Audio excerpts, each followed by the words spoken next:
L'histoire commence, comme souvent les histoires de ce genre, avec un jeune politicien plein d'avenir.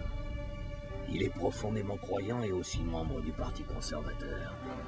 Il est plus qu'obstiné de nature et n'a aucun respect pour le processus politique. Plus il acquiert de pouvoir, plus son fanatisme s'affiche et plus ses partisans deviennent agressifs.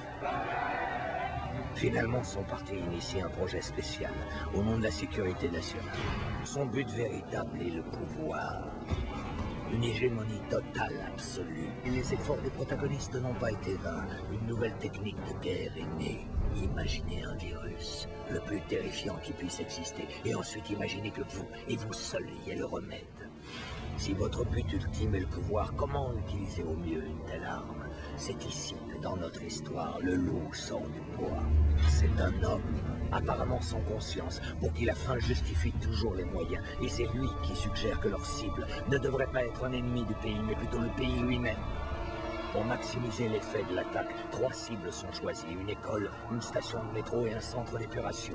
Plusieurs centaines de morts dès les premières semaines. Alimentés par les médias, la peur et la panique se répandent rapidement, déchirant et divisant le pays jusqu'à ce qu'enfin le but véritable devienne évident.